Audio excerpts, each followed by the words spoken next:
it is the Suzy K, and I am back with another video. Today we are doing an update on my life, so it's going to be a Q&A video. I did put on my story for you guys to send me questions for this video, so if you don't follow me on Instagram, you probably should. You probably should, so that you can get some more updates and stuff from me. Before I get started, let me know if you guys are feeling, you know, the vibe, the lighting and everything, you know. I've been trying to do my little YouTube ting, you feel me? Whole fit from the hat to the dress. It's from Shop with Flow. If you are not hip, get hip, boo. I will put the link in the description box for Shop with Flow, and you guys could go shop and see the great things that she has. She also sells dresses, like formal wear dresses, and she sells some accessories, purses, all that good stuff. She has a location in Brooklyn Center, Minnesota. So if you are in Minneapolis and you're looking for her, she's in Brooklyn Center, y'all. Let's get into this. Excited to this video. I've been super geeked to this video, y'all. I've been super geeked. Okay. Now the first question I have is, are you long distance with your boyfriend? And if so, talk about it. If not, were you ever? We're not long distance, boo. We ain't long distance, baby girl. All right, next question. How do you balance and build yourself and business while maintaining relationships? I really don't think it's hard, especially if the people or the person that you're in a relationship with understands that you have other things that you got going on in your life. The balance should be quite easy. I think if there's friction, then like maybe there's one side that just really not understanding how things work for you in your life. Everyone has their own way on how they function. I can tell when I'm like getting towards those like low peak points and those high peak points where I have a lot of energy and when I don't have a lot of energy and stuff. So I usually try to maintain balance by listening to myself. So when I'm having those high peak moments where I'm super energized, instead of using all that energy to be scrolling, I try to use that towards, you know, whether it be a business idea, a content creating day, or just content in general. I get my journal and I just write things away. Next question is, what inspires you? There are so many things and people that inspire me. For one, it's always God. God is always going to be my first and foremost biggest inspiration ever, because God is so good. He is miraculous. He's amazing. God is good. My second biggest inspiration, it would be the women in my family. I grew up around so many women. Like when I tell you guys, women all over the place. There's 5 girls in my family, including me. I have 2 brothers and 5 sisters. Okay, let me rephrase this. let me rewind real quick. Okay. I have 2 brothers and 4 sisters, not including myself. The aunties on my dad's side is like all aunties. I have strictly all aunties and then like 2 uncles. On my mom's side, there is more men on my mom's side, but there's like a lot of girls. There's girls everywhere. So my inspiration are the women in my family. Like there's entrepreneurs in my family. There are nurses in my family. There are models in my family, chefs in my family, musicians. Like the women in my family are dope, period. The women in my family are bosses. They are my inspiration. And other inspirations I do have would be like YouTubers. I love Dana Alexia. She is one of my YouTube inspos. I also really love Dear Natural 85.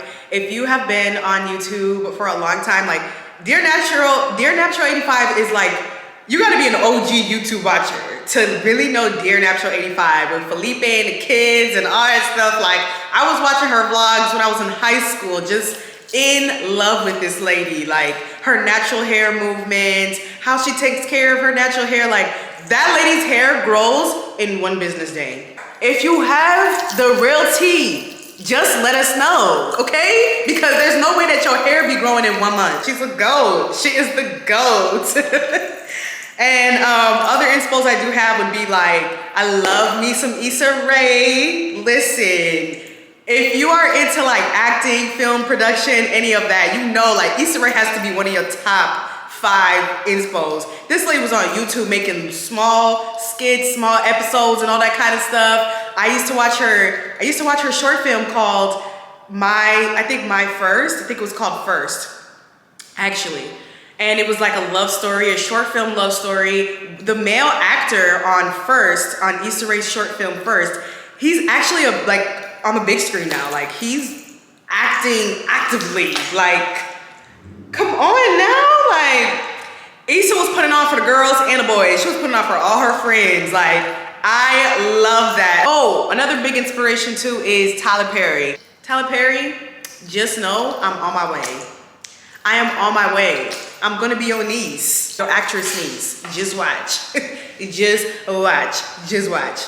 Next question I had was your biggest fears and any regrets. So my biggest fears be like random things like butterflies and stuff like that. I'm scared of butterflies. I'm terrified of spiders. Those are my big fears. I'm terrified of snakes. I don't like snakes. And pregnancy, Jehovah. I know one day in my life, I'm gonna experience pregnancy, okay? I know that. But like, the way that the girls be talking about pregnancy on Twitter and like on Instagram, I be like, I don't want no parts. I don't wanna have no kids. I saw a girl make a Twitter post saying that she lost her teeth.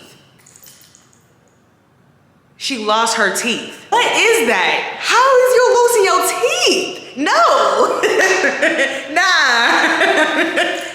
Y'all can have it. Like, any regrets? No. I do not have any regrets. No regrets, no regrets, no regrets. No, no, no, no, no, no. This one is from a family member actually saying, who's your favorite cousin? All my cousins are my favorite. You guys all play a wonderful part in my life. I love you guys. My goals and aspirations. I always get excited when I talk about goals and aspirations. I have a lot of goals in my life, obviously. You can only execute one at a time. You gotta take it easy. So I would say my goal for this year, that is, definitely being more consistent on YouTube. I have goals that are mainly towards getting my brand and my name out there. I got some things cooking. I've been having it cooking for a while now and I can't wait. Right now, I'm just giving it to you guys very little. I'm giving it to you guys very small. Because, you know, you just can't give everybody straight. Wow. No. You can't just give it straight. You gotta take your time. I got some shit under my sleeve. Y'all just wait. All right, next question I had is dealing with best friend breakups. Okay, so obviously in this life, not everything ends up going the way we want it to. So if you are dealing with a breakup in general, not only just geared towards friendships, but even relationships and stuff like that, what helped me with the healing process was taking accountability. Hear me out. Okay, all the narcissists out there, hear me out. I know you're probably like, ugh, accountability? Yes, baby, accountability. If you want to heal, you have to take accountability for your actions as well. She did me like this, he did me like that. They did that wrong and this wrong and they were wrong and they were wrong and they were wrong. There's probably ways that you have hurt them in return. So it's kind of realizing like on both sides, we're not perfect people. In this life, human beings are going to disappoint you.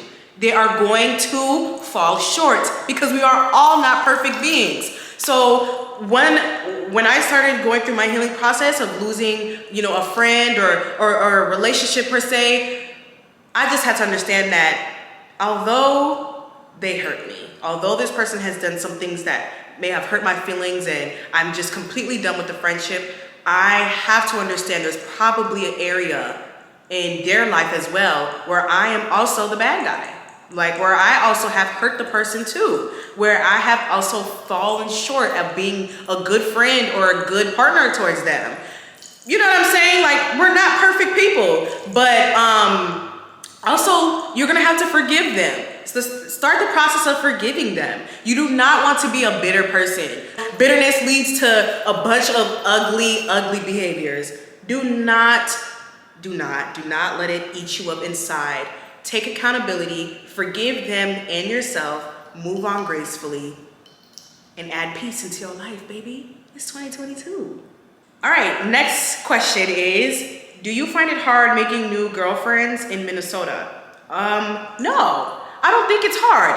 I believe once you find who you are for yourself and what you like to do and what you're interested in and the kind of people you're interested in as well, I believe your appointed tribe will come to you. Me in the past, I wasn't too sure of myself, so I was just making friends all over the place. Like, hey, you're cool. Come hang out with me. And that definitely bit me in the ass. But once you find out who you are, what you like to do, you know, the kind of people you like to surround yourself with and all that good stuff, you're eventually going to find your appointed crowd. You're eventually going to find your tribe, your people, the folks that you really get along with. It just starts with you searching within.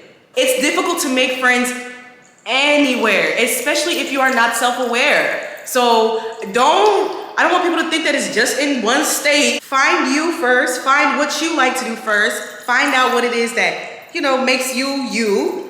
And then later on, venture out and find those key friendships. Yeah. Next question. Tips on what helps you start your journey of becoming the person you wanted to manifest into. Now, I am not 100% there yet.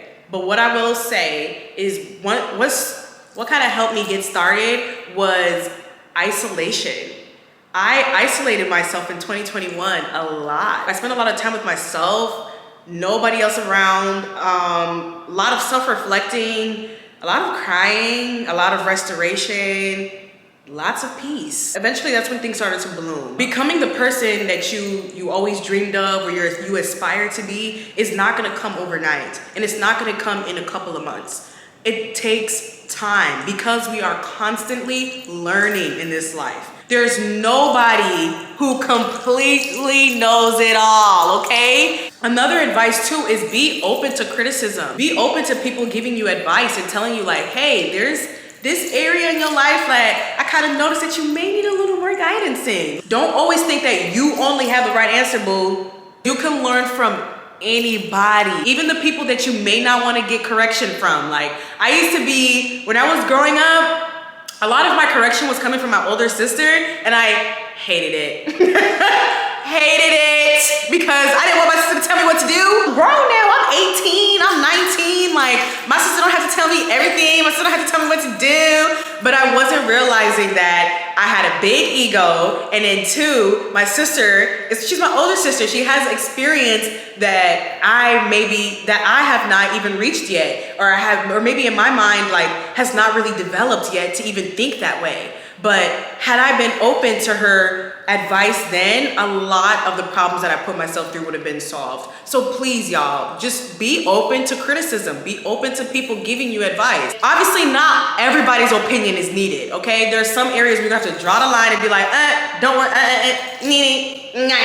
analyze it, reflect on it, digest it, and see what areas in your life you can actually add it into. If it doesn't fit anywhere in your life, like at all, then let it be. Also, becoming that girl is also finding out your hobbies and what you are good in. So once you start putting yourself into your gifts and your talents and letting it flow and everything, you're gonna bloom. Like you're going to blossom. And the reason why you blossom is because that is what God wanted for you. He has placed those beautiful things inside of you so that you may share it with the world.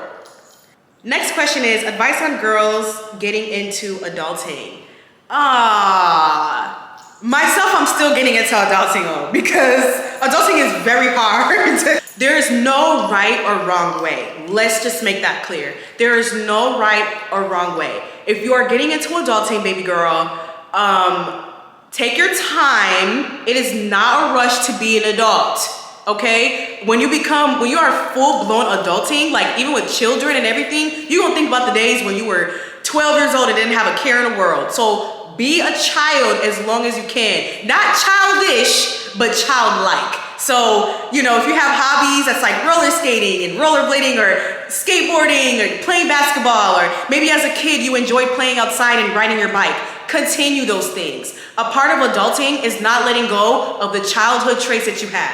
That is not a part of adulting. That is a boring ass life.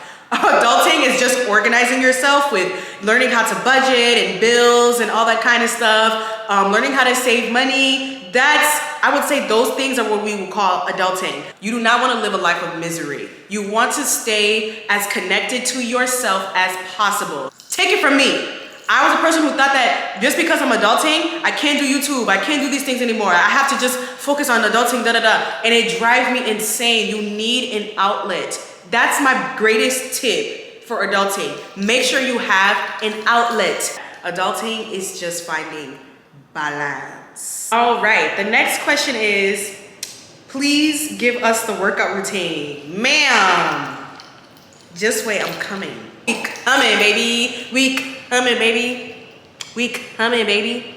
2022. It's up. One thing I don't do is gatekeep. Anytime I take my time to respond on something, it's not because I don't want to share with you guys or I want to keep it all to myself. No, it's because I want to perfect my information and make sure I'm giving you guys accurate information out here. I don't just want to give you guys any kind of details and then throw it to y'all. No. How to properly lift, how to get those target areas. Not every woman that's going to the gym is looking for big booties. All right?